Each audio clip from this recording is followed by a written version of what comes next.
السلام علیکم دوستو۔ اللہ تبارک و تعالیٰ کے ایک ایسے نیک نبی جن کو زندہ سمندر میں ڈال دیا گیا اور جن کو ایک بہت ہی بڑی مچھلی نے نگل لیا۔ آپ سے ایسی کون سی غلطی ہوئی تھی کہ جس کی وجہ سے آپ کو کئی دنوں تک مچھلی کے پیٹ میں رہنا پڑا؟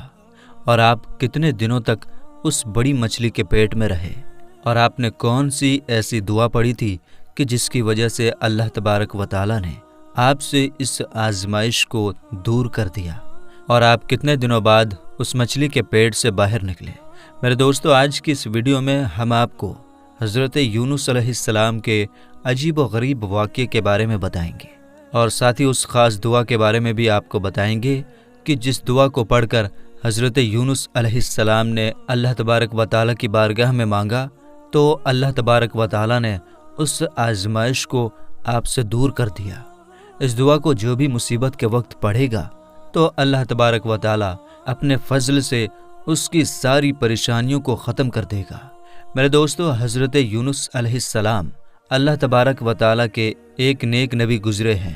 آپ کے والد گرامی کا نام متی تھا، اور اللہ تبارک و تعالیٰ نے اپنے نیک نبی حضرت یونس علیہ السلام کو قوم بنی اسرائیل کی طرف بھیجا تھا۔ میرے دوستو، یاد رہے کہ قوم بنی اسرائیل وہ اکیلا قوم ہے جس کی طرف اللہ تبارک و تعالیٰ نے سب سے زیادہ نبیوں کو بھیجا۔ اللہ تبارک و تعالیٰ نے حضرت یونس علیہ السلام کو نبوت دے کر عراق کے مشہور شہر نینوا کی طرف بھیجا تھا۔ اللہ تبارک و تعالیٰ نے جب حضرت یونس علیہ السلام کو نبوت عطا فرمائی تو اس وقت آپ کی عمر مبارک 28 سال تھی۔ چنانچہ اللہ تبارک و تعالیٰ کے حکم سے حضرت یونس علیہ السلام نینوا کے لوگوں کو نیک راستہ دکھاتے رہے، لیکن نینوا کے لوگوں نے آپ کی باتوں پر کوئی دھیان نہیں دیا اور اسی طرح اپنے گناہوں اور برائیوں کے اندر ڈوبے رہے۔ چنانچہ اس کے باوجود بھی حضرت یونس علیہ السلام اپنی قوم کو اللہ تبارک و تعالیٰ کی وحدانیت کی طرف بلاتے اور گناہوں سے بچنے کو کہتے۔ حضرت یونس علیہ السلام کئی سالوں تک اپنی قوم کو حق کی دعوت دیتے رہے، لیکن وہ قوم گناہ کرتے رہے اور اسی طرح اللہ تبارک و تعالیٰ کی نافرمانیوں اور گناہوں کے اندر ڈوبے رہے۔ نینوا کے لوگوں کے اس رویے نے حضرت یونس علیہ السلام کو اداس کر دیا تھا۔ حضرت یونس علیہ السلام اپنی قوم کی نافرمانیوں کو دیکھ کر ان سے بہت زیادہ ناراض ہوئے اور ان کے لیے اللہ تبارک و تعالیٰ کی بارگاہ میں عذاب الہی کی بد دعا کر کے اس بستی سے نکل گئے۔ آپ اپنی قوم کے لیے بد دعا کرنے کے بعد اس بستی سے باہر نکلے اور دریائے فرات کے کنارے پہنچ گئے۔ وہاں پر مسافروں سے بھری ہوئی کشتی روانہ ہونے کے لیے تیار کھڑی تھی۔ چنانچہ حضرت یونس علیہ السلام بھی اس کشتی کے اندر سوار ہو گئے۔ کشتی ابھی کچھ ہی دور گئی تھی کہ اللہ تبارک و تعالیٰ کی طرف سے طوفانی ہوائیں چلنے لگیں، اور ان ڈراؤنی طوفانی ہواؤں کے اندر وہ کشتی ڈگمگانے لگی۔ چنانچہ ان طوفانی ہواؤں کی وجہ سے کشتی کے ڈوبنے کا خطرہ پیدا ہو گیا۔ اس وقت کشتی چلانے والوں نے اپنے عقیدے کے حساب سے کہا کہ معلوم ہوتا ہے کہ اپنے مالک کا بھاگا ہوا کوئی غلام اس کشتی میں سوار ہو گیا ہے۔ جب تک اس غلام کو اس کشتی سے نکالا نہ جائے گا تب تک اس مصیبت سے ہم بچ نہیں پائیں گے۔ چنانچہ کشتی چلانے والوں کی یہ بات سن کر حضرت یونس علیہ السلام کے دل میں یہ خیال آیا کہ میں نے اللہ تبارک و تعالیٰ کی وحی کا انتظار کیے بغیر ہی اپنی قوم کے لیے بد دعا کر کے وہاں سے چلا آیا، اور شاید اللہ تبارک و تعالیٰ کو میرا یہ کام پسند نہیں آیا، اس لیے یہ آثار دکھ رہے ہیں اور یہ میری آزمائش ہے۔ چنانچہ یہ منظر دیکھ کر حضرت یونس علیہ السلام نے ان ملاحوں سے فرمایا کہ میں ہوں وہ بھاگا ہوا غلام جو اپنے مالک سے بھاگ کر آیا ہے، مجھے کشتی سے پھینک دو تاکہ یہ طوفان رک جائے۔ مگر اس کشتی میں سوار ملاح اور مسافر آپ کو خوب جانتے تھے اور آپ کو نیک انسان سمجھتے تھے، وہ لوگ آپ کی شرافت بھی جانتے تھے۔ چنانچہ ان لوگوں نے آپ کو کشتی سے پھینکنے سے انکار کر دیا۔ اس کے بعد سب نے یہ مل کر طے کیا کہ کچھ ایسا کیا جائے کہ جس کا بھی نام پہلے آئے اس کو کشتی سے نکال دیا جائے۔ چنانچہ سب کے مشورے کے حساب سے ایسا ہی کیا گیا، اور اس میں سب سے پہلی بار حضرت یونس علیہ السلام کا نام ہی نکل آیا۔ چنانچہ اس طرح حضرت یونس علیہ السلام کا نام دیکھنے کے باوجود بھی ملاح اور مسافروں کو یقین نہیں آیا۔ اس کے بعد دوسری اور تیسری کوششوں پر بھی حضرت یونس علیہ السلام کا نام ہی نکلتا۔ چنانچہ اس طرح ملاح اور مسافر آپ کو کشتی سے نکالنے کے لیے مجبور ہو گئے۔ اس کے بعد حضرت یونس علیہ السلام نے خود ہی کشتی سے چھلانگ لگا دی۔ اس وقت اللہ تبارک و تعالیٰ کے حکم سے ایک بہت ہی بڑی مچھلی نے آپ کو نگل لیا، اور اللہ تبارک و تعالیٰ کے حکم سے حضرت یونس علیہ السلام کو صحیح سلامت اپنے پیٹ میں رکھا۔ حضرت یونس علیہ السلام اپنی قوم سے ناراض ہو کر اس بستی سے چلے گئے تھے، اور 40 دن کے اندر اندر عذاب الہی کے نازل ہونے کے بارے میں بھی کہہ کر آئے تھے۔ چنانچہ حضرت یونس علیہ السلام نے اللہ تبارک و تعالیٰ کے عذاب آنے کے بارے میں جو بتائے تھے، ان کی قوم کو اس پر یقین نہ آیا۔ وہ لوگ کہا کرتے تھے کہ حضرت یونس علیہ السلام تو کہتے تھے کہ اللہ تبارک و تعالیٰ کا عذاب آئے گا، لیکن اب تک تو عذاب نہ آیا، نہ جانے وہ عذاب کب آئے گا۔ مگر کچھ ہی دنوں کے بعد اللہ تبارک و تعالیٰ کے عذاب کے آثار دکھنا شروع ہو گئے۔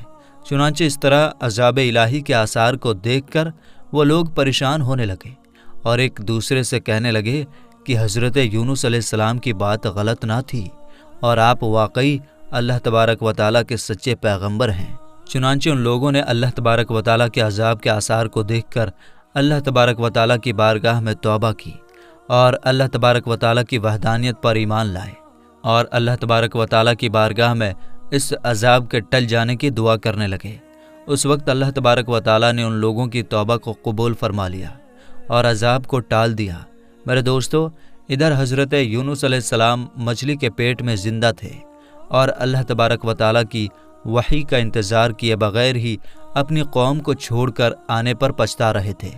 چنانچہ اس وقت حضرت یونس علیہ السلام نے اللہ تبارک و تعالیٰ کی بارگاہ میں اپنی غلطی کی معافی کے لیے یہ دعا پڑھی: لا الہ الا انت سبحانک انی کنت من الظالمین، یعنی اے رب العالمین، تیرے سوا کوئی معبود نہیں، تو ہی یکتا ہے، میں تیری پاکی بیان کرتا ہوں، بے شک میں خود ہی ظالم ہوں۔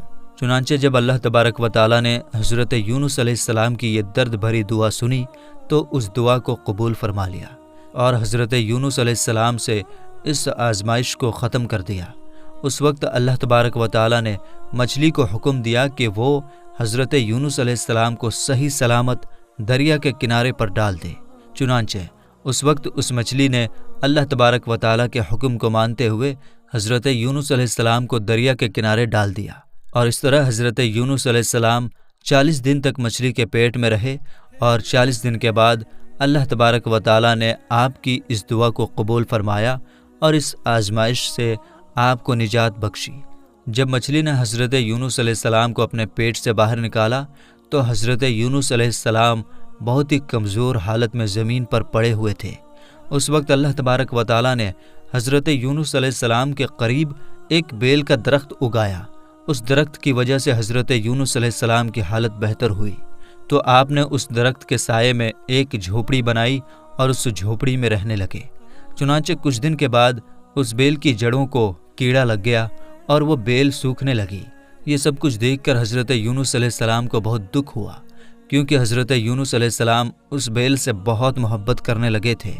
اس وقت اللہ تبارک و تعالیٰ نے حضرت یونس علیہ السلام کی طرف وحی نازل فرمائی، اور حضرت یونس علیہ السلام کو مخاطب کرتے ہوئے ارشاد فرمایا: اے یونس علیہ السلام، تمہیں اس بیل کے سوکھنے کا بہت دکھ ہوا، جو ایک معمولی اور حقیر چیز ہے، لیکن آپ نے اپنی قوم کو چھوڑتے ہوئے یہ نہ سوچا کہ نینوا میں بسنے والے 1 لاکھ سے زیادہ انسانوں کو اور ان کے علاوہ لاتعداد حیوانوں اور جانوروں کو ہلاک کرنے میں ہمیں ناگواری نہ ہوتی۔ کیا ہم ان کے لیے اس سے بھی زیادہ مہربان نہ ہوتے جتنا تم اس بیل کے لیے مہربان ہو؟ اور آپ علیہ السلام وحی کا انتظار کیے بغیر ہی اپنی قوم کو بددعا دے کر وہاں سے چلے آئے۔ ایک نبی کی یہ شان نہیں ہے کہ وہ اپنی قوم کے لیے بددعا کر کے نفرت کی وجہ سے ان سے جدا ہونے میں جلدی کریں اور وحی کا انتظار بھی نہ کریں۔ پھر اس کے بعد اللہ تبارک و تعالیٰ نے حضرت یونس علیہ السلام کو یہ حکم دیا کہ وہ دوبارہ نینوا جائیں اور وہاں پر رہ کر نینوا کے لوگوں کو دین کی تبلیغ کریں اور ان کو اللہ تبارک و تعالیٰ کا پیغام پہنچائیں، تاکہ اللہ تبارک و تعالیٰ کی سارے مخلوق حضرت یونس علیہ السلام سے فائدہ حاصل کر سکیں۔ چنانچہ اس وقت حضرت یونس علیہ السلام اللہ تبارک و تعالیٰ کے حکم کے مطابق وادی نینوا میں دوبارہ تشریف لے گئے، اور ان کی قوم نے ان کے واپس آنے پر بہت خوشی کا اظہار کیا، اور پھر وہ لوگ حضرت یونس علیہ السلام سے دین کی تبلیغ حاصل کرنے لگے۔ اس قوم نے دنیا میں بھی کامیابی حاصل کی اور آخرت میں بھی کامیاب ہوئے، اور اس طرح اللہ تبارک و تعالیٰ نے اس قوم کو بخش دیا۔ اللہ تبارک و تعالیٰ سے دعا ہے کہ اللہ تبارک و تعالیٰ ہمیں نیک اعمال کرنے کی توفیق عطا فرمائے اور برے اعمال سے ہمیں نجات عطا فرمائے، اور حضور پاک صلی اللہ تعالیٰ علیہ وسلم کی محبت کے اندر جینا مرنا نصیب فرمائے، آمین یا رب العالمین۔ تو میرے دوستو، آج کی اس ویڈیو میں بس اتنا ہی۔ انشاءاللہ ملیں گے اگلی ویڈیو میں۔ السلام علیکم، اللہ حافظ۔